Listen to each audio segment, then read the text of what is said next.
Assalamu alaikum wa rahmatullahi ta'ala wa barakatuh mes frères et sœurs. J'espère que vous allez bien. Je fais cette vidéo pour rectifier quelque chose de très important concernant la façon de réciter dans sa salate et la façon de faire la salate, donc à voix basse ou à voix haute.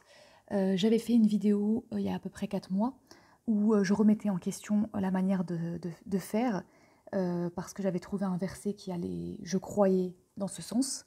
Donc voilà, je souhaite revenir là-dessus pour vous dire voilà qu'est-ce que Allah subhanahu wa ta'ala nous dit clairement. Il nous dit en fait de prendre pour modèle le prophète Mohammed sallallahu alayhi wa sallam dans la sourate Al-Ahzab verset 21. En effet, vous avez dans le messager d'Allah un excellent modèle à suivre pour quiconque espère en Allah et au jour dernier et invoque Allah fréquemment. Donc le prophète sallallahu alayhi wa sallam a dit « Priez comme vous me voyez le faire ».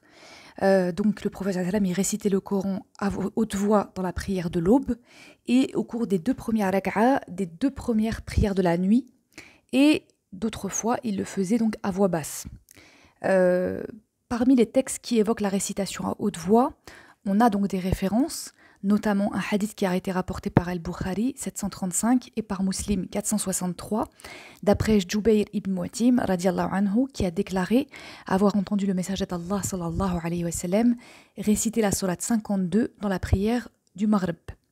Le hadith qui est rapporté par Al-Bukhari 733 et par Muslim 464, d'après Al-Bara radiallahu anhu, j'ai entendu le messager d'Allah sallallahu alayhi wa sallam réciter la sourate 95 dans la 2e prière de la nuit avec une voix inégalable dans sa beauté.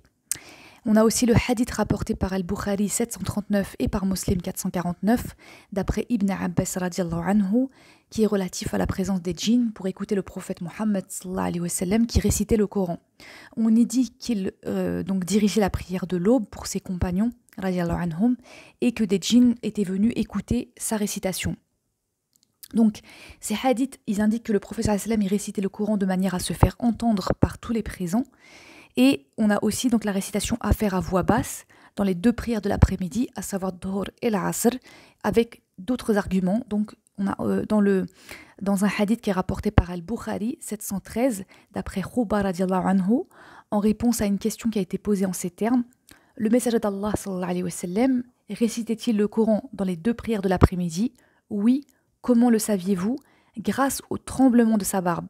Ceci indique que hausser la voix dans certaines prières et la baisser dans d'autres est une pratique prophétique unanimement admise par les musulmans. Al-Bukhari 738 et Muslim 396 ont rapporté que Abu Hurayra radiallahu anhu a dit le prophète sallallahu alayhi wa sallam récitait dans chaque prière « Je vous ai indiqué les endroits où il ne faisait entendre sa voix et les endroits où on ne l'entendait pas ». An-Nawawi rahimahullah a dit la sunna veut qu'on récite à haute voix dans les 2 rak'a de la prière du matin et dans les 2 rak'a de la prière du coucher du soleil, de la 2e prière de la nuit et dans la prière du Jumu'ah, et qu'on la baisse dans la récitation faite dans les 2 prières de l'après-midi et dans la 3e rak'a de la prière du coucher du soleil et dans les 2 dernières rak'a de la 2e prière de la nuit.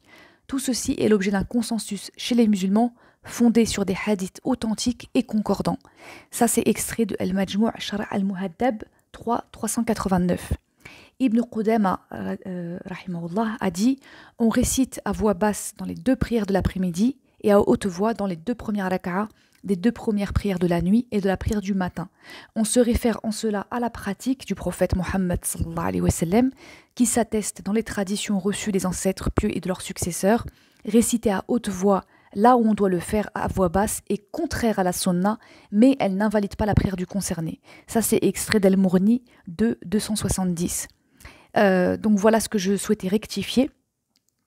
Il est important bien sûr de prendre en considération les 2 sources les 2 sources islamiques, c'est-à-dire le Coran et la sunna du prophète sallallahu alayhi wa sallam, sans quoi on s'égare et on se trompe dans des avis qui sont complètement faussés.